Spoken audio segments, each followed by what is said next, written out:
You can rest assured of your child's excellent performance when you register your child with Janan schools, Bombo Kalule campus and Kabalagala. Due to their firm educational background, we have the best facilities in both arts and sciences, fully updated to the latest sector standards, right from senior 1 to senior 6, in an environment that offers a chance to apply practical skills in all fields. That include a computer lab, introducing our students to the tech world, a well-organized science laboratory, a fully stocked library with all the essential books a student may need, a model farm to equip students with all the basic knowledge in agriculture, plus extra vocational skills. We promote co-curricular activities in sports like badminton, table tennis, basketball, volleyball, chess, and many more other activities. Register your child today at both campuses in Bombo Kalule and Kabalagala campus. For more information, contact us on the numbers below.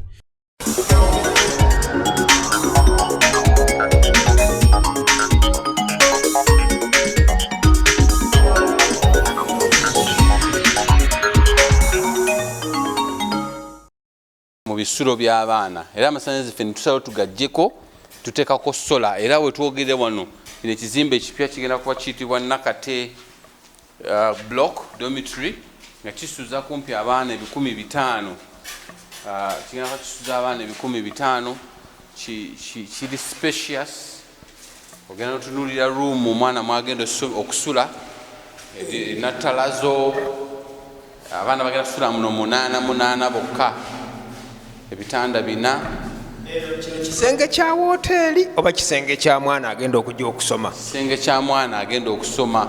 Twagala abaana babeere nga bali mu mbeera ennungi ebasobozesa okubeera mu mbeera evuganya n'abalala, so n'ebikozesebwa nga toilet, binaabiro byonna biri munda muno nga gye tugenda okulaga.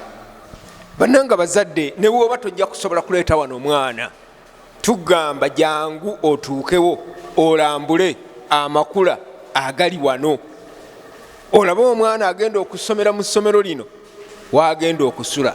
Ago gonna amaloboozi ne bwebiraga wawala tuli mu kisulo, naye bakugambye tekigenda kubeeramu masannyalaze wabula sola. Amasannyalaze ag'amaanyi g'enjuba ge gagenda okuba nga gakozesebwa. Sola lwaki abantu bangi abamu balowooza nti sola oba nafu. Sola okakasa eneba esobozesa n'omwana ayagala okuzuukuka okusoma. Bino byebinaabiro ne toilets. Abaana bajja kuba banaabira mu bifo bino ate sayidi eriwasemba ewalema kuba toilets. Singa omwana azuukuka mu kiro oluto lumuluma ate tafuluma bweru, ajja neyeyambira muno munda. Teri bya metru njagala kumperekera bweru. Ebyo tebirimu. Era wetegereza nti kunaaba mu ngalo wa buyonjo tubutaddeko nnyo essira amazzi gatuusedda mu bifo. Bannange si byakwenyumya naye gano mazzi era ezo taapu z'olaba binaabiro by'abaana bagenda okuba nga basula mu dormitories zino oba mu bisulo bino.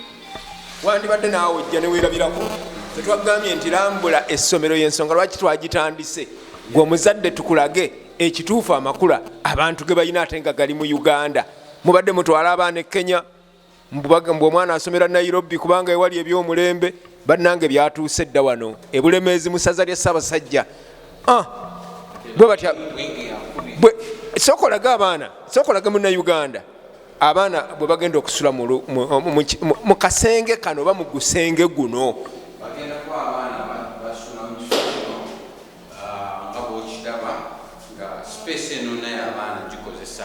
So ng'ate abantu amasomero agasinga omujjuzo mu masomero byebimu ku bivuddeko n'obubenje. Kubanga otunulira luumu eno ekyenjawulo ekigiriko ekirala ti amadinisa gano temulimu bagale. Singa doomu eno ekwata omuliro for some reason abaana basobola okukozesa wano ne bafuluma ne beewonya ekibambulira. Ekyokulala omuliro guno tegusobola kugenda mu luumu yakubiri oba eddako olw'olusiiringi n'ebisenge.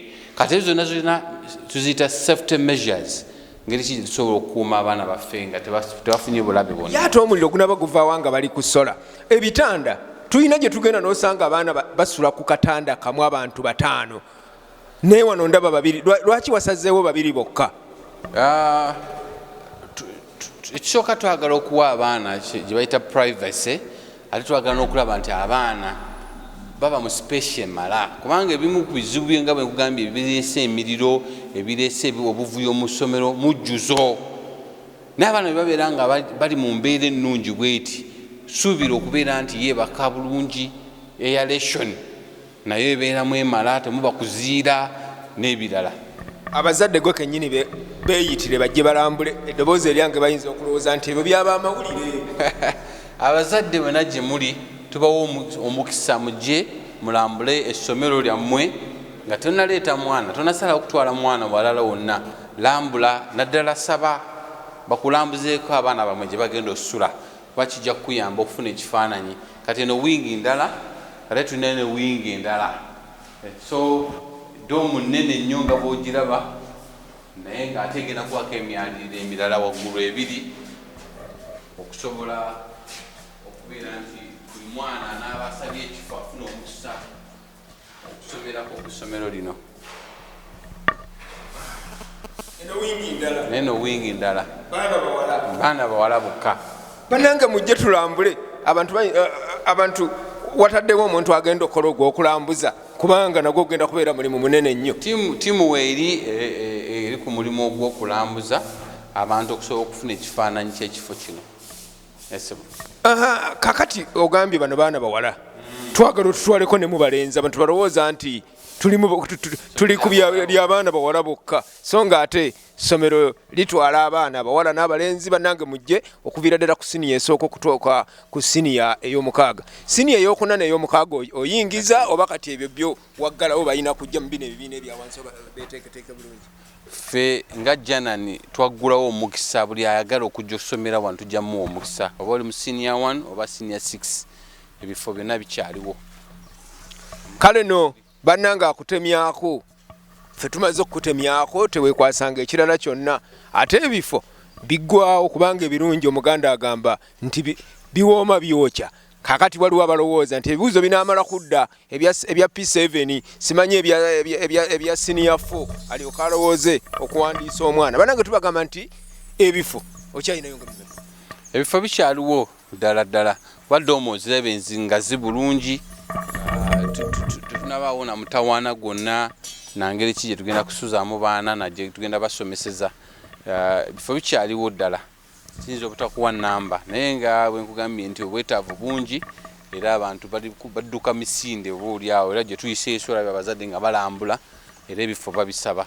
So gwe gy'oli singa onoolwawo oyinza obutafuna mukisa ate kuleetako mwana wo mu ssomero erisinga okuba nga litegekeddwa bulungi ddala.